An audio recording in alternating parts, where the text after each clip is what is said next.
Good morning प्यारे बच्चों। Accountancy की आज की क्लास में हम साझेदारी के समापन और साझेदारी फर्म के समापन में अंतर के बारे में जानेंगे। बच्चों, लास्ट क्लास में हमने साझेदारी फर्म के समापन का अर्थ हमने जाना था कि साझेदारी के फर्म के समापन का क्या अर्थ होता है और वो कौन कौन सी परिस्थितियां होती हैं, विधियां होती हैं जिनके अंतर्गत एक साझेदारी फर्म समाप्त हो सकती है, उसका बिजनेस बंद हो सकता है। इनके बारे में हमने विस्तार पूर्वक जाना था और आज हम पढ़ेंगे कि क्या साझेदारी का समापन और साझेदारी का फर्म का समापन एक ही बात है या फिर दोनों अलग अलग हैं। अगर यहां पे मैं साझेदारी के समापन की बात करूं तो साझेदारी क्या है? साझेदारी एक सहमति है, साझेदारी एक समझौता है, साझेदारी एक एग्रीमेंट है बिटवीन टू और मोर पर्संस। दो या दो से अधिक व्यक्तियों के बीच में एक समझौता होता है, एक एग्रीमेंट होता है कि हम सभी मिलकर लाभ कमाने के लिए किसी कार्य को करेंगे और उससे जो भी लाभ या हानि होगा उसको हम मिलके एक पूर्व निश्चित जो हमारा अनुपात होगा उसमें हम सहन करेंगे, बांटेंगे। तो साझेदारी एक अनुबंध है। तो साझेदारी का समाप्त होना माने अनुबंध का समाप्त होना, एग्रीमेंट का समाप्त होना, एग्रीमेंट का टूट जाना, यही हमारा साझेदारी का समापन है। अब साझेदारी का समापन कैसे हो सकता है? जो भी हमने स्टार्टिंग में हमने पार्टनरशिप डीड बनाई थी, हमने साझेदारी संलेख बनाया था, समझौते में हमने जो जो भी बातें हमने निश्चित करी थी, डिसाइड करी थी, निर्णय लिया था, अगर उनमें से कोई भी जो नियम है, कोई भी जो हमारा डिसीजन है, उसको अगर हम चेंज करते हैं तो उसको हम कहेंगे साझेदारी का टूटना, साझेदारी का समापन। इंग्लिश में इसको हम बोलेंगे रिकंस्टिट्यूशन ऑफ ए पार्टनरशिप, माने साझेदारी का पुनर्गठन। आपको याद आया होगा अभी जो हमने यूनिट हमने पूरी करी है, उस यूनिट में हमने 3 चैप्टर्स हमने करे। Change in profit sharing ratio माने अनुपात में परिवर्तन, admission of a new partner, नए साझेदार का प्रवेश, और रिटायरमेंट और death of an existing partner, एक वर्तमान जो साझेदार है उसका अवकाश ग्रहण या उसकी मृत्यु। इन तीनों को ही हम मिला के क्या कहते थे? साझेदारी फर्म का पुनर्गठन। क्योंकि इन तीनों ही समय पे, तीनों ही परिस्थितियों में जो हमने साझेदारी का समझौता बनाया था वो टूट रहा है। माने अगर पार्टनर सहमति से अपना अनुपात बदलना चाहते हैं, अपनी रेशो चेंज करना चाहते हैं, तो भी साझेदारी का समापन है। अगर कोई नया साझेदार प्रवेश कर रहा है तो डेफिनेटली जो ओल्ड पार्टनर्स हैं, एग्जिस्टिंग पार्टनर्स हैं, they have to sacrifice some part of their old share in favour of a new partner. मानो उन्हें अपना जो भी उनका पहले मिलता था बच्चों, उसका एक कुछ हिस्सा उन्हें नए के फेवर में देना पड़ेगा। फिर से हमारा जो है एग्रीमेंट हमारा टूट गया, या फिर कोई पुराना पार्टनर अगर जाता है, छोड़ के जाता है, जब उसकी मृत्यु होती है, फिर से हमारा जो अनुपात है वो बदल जाता है। इसलिए इसको हम बोलते हैं साझेदारी का पुनर्गठन। तो अगर अर्थ की हम बात करें तो साझेदारी के समापन से आशय साझेदारों के मध्य होने वाले समझौते का समाप्त होना है, उनके मध्य जो एग्रीमेंट हुआ है उनके बिटवीन उसको खत्म करना है। या दूसरे शब्दों में कहें तो साझेदारी का पुनर्गठन है, नया समझौता तैयार करना ही साझेदारी का समापन है। अगर हम बात करें साझेदारी फर्म का समापन, तो फर्म का समापन की अगर बात करें तो व्यवसाय को बंद करना। साझेदारी फर्म के समापन का मतलब है कि जो भी व्यवसाय हम कर रहे हैं उसको बंद कर देंगे, संपत्तियों को बेच देंगे और जो भी दायित्व हमारे उनका हमें भुगतान कर देंगे, व्यवसाय हमारा आगे चालू नहीं रहेगा। इसको हम बोलते हैं साझेदारी फर्म का समापन। तो ये डिफरेंस हमारा है साझेदारी के समापन में और साझेदारी फर्म के समापन में। नेक्स्ट हमारा है व्यवसाय चालू रहना।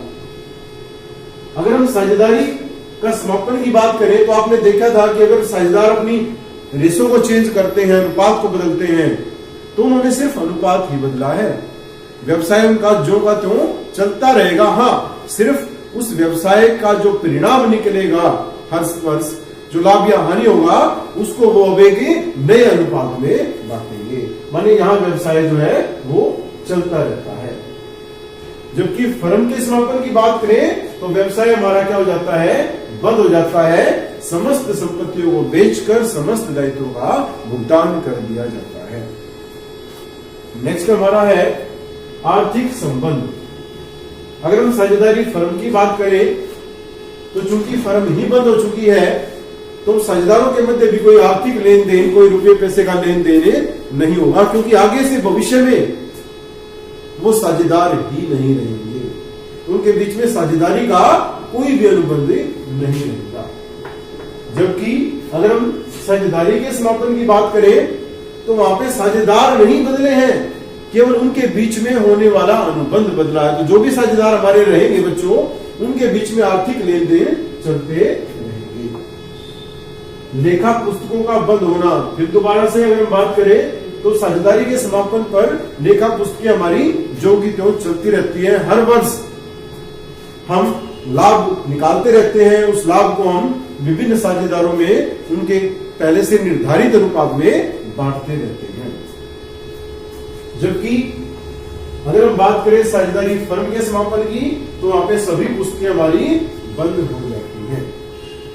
संपत्तियों एवं दायित्वों की स्थिति आप करके आए हैं कि साझेदारी के समापन पे जो हमारी संपत्तियां और दायित्व हैं उनकी सेटलमेंट नहीं करते, हम भुगतान नहीं करते दायित्वों का, ना ही संपत्तियों को बेचते हैं, बल्कि क्या करते हैं, उनका पुनर्मूल्यांकन, रिवैल्यूएशन।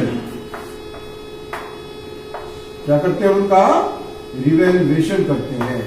पुनर्मूल्यांकन माने ये देखते हैं कि उस डेट पे, उस पर्टिकुलर डेट पे, किस डेट पे, जिस पे कि हमने साझेदारी का पुनर्गठन किया है, उसको रिकंस्टिट्यूट किया हमने, उस डेट पे दायित्व और संपत्ति जो हमारे पास बैलेंस शीट में हमारे पास दिखाई हुई है, उनकी मार्केट वैल्यू क्या है। माने हम ये देखेंगे कि whether the market value of assets as well as liabilities वो इंक्रीज और डिक्रीज, वो बढ़ी है या घटी है, ये हम देखेंगे। जबकि और उसे इस कारण जो भी हमारा लाभ या हानि हमें होगा इस समस्त प्रकरण से, उसको हम जो भी हमारे साझेदार हैं उनमें बांट दिया जाएगा उनके पुराने अनुपात में। अगर हम साझेदारी फर्म के समापन की बात करें तो यहाँ पे रिवैल्यूएशन के बजाय क्या किया जाता है, रियलाइजेशन माने वसूली। यहाँ पे संपत्तियों से वसूली की जाती है, पैसा वसूला जाता है, बेच दिया जाता है, और जो भी पैसा आता है समस्त दायित्वों का भुगतान कर दिया जाता है। तो यहाँ पे रिवैल्यूएशन अकाउंट बनता है और साझेदारी फर्म के समापन में रियलाइजेशन अकाउंट बनाया जाता है। नेक्स्ट हमारा है प्रभाव क्या पड़ता है। भी साझेदारी के समापन का फर्म के समापन पर कोई प्रभाव नहीं पड़ता। माने फर्म के समापन पर प्रभाव नहीं, साझेदारी समाप्त हुई है, फर्म जो की त्यों अपना व्यवसाय करती रहेगी। या तो अनुपात बदला है, या कोई पार्टनर बढ़ा है या पार्टनर घटा है, लेकिन व्यवसाय पे उसका कोई प्रभाव नहीं पड़ा है। जबकि अगर साझेदारी फर्म का समापन हुआ बच्चों, तो फिर साझेदारी कौन सी, जब फर्म ही गई तो साझेदारी भी नहीं। माने साझेदारी का भी समापन, तो साझेदारी अपने आप समाप्त हो जाती है अगर हमने फर्म को समाप्त कर दिया है तो। नेक्स्ट हमारा है न्यायालय का हस्तक्षेप। साझेदारी के समापन में न्यायालय का कोई हस्तक्षेप नहीं है, क्योंकि हमने पढ़ा था कि जो साझेदारी अधिनियम है, पार्टनरशिप एक्ट 1932 है, वो हमारा हस्तक्षेप नहीं करता है। वो गवर्नेंस करता है, कंट्रोल नहीं करता है पार्टनरशिप को। तो अगर साझेदार मिलके कोई परिवर्तन करना चाहते हैं, साझेदारी को पुनर्गठन करना चाहते हैं, चाहे वो रेशो को चेंज करे, चाहे वो एडमिट करे किसी न्यू पार्टनर को, चाहे वो रिटायर करे किसी पार्टनर को, उस केस में न्यायालय जो है, कोर्ट किसी भी तरह का इंटरफेयर नहीं करने वाला है। जबकि अगर हम साझेदारी फर्म की बात करें तो वहां पे हमने कल पढ़ा था कि दोनों स्थितियां हो सकती हैं, न्यायालय के हस्तक्षेप के बिना भी समापन हो सकता है और न्यायालय के हस्तक्षेप के साथ भी, न्यायालय के हस्तक्षेप के द्वारा भी समापन हो सकता है।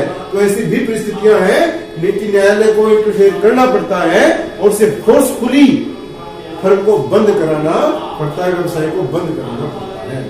तो आज की वीडियो में इतना ही बच्चों। नेक्स्ट वीडियो में जो है हम नेक्स्ट टॉपिक लेके आएंगे, इसको आप अच्छे से आप तैयार करेंगे, इसके नोट्स।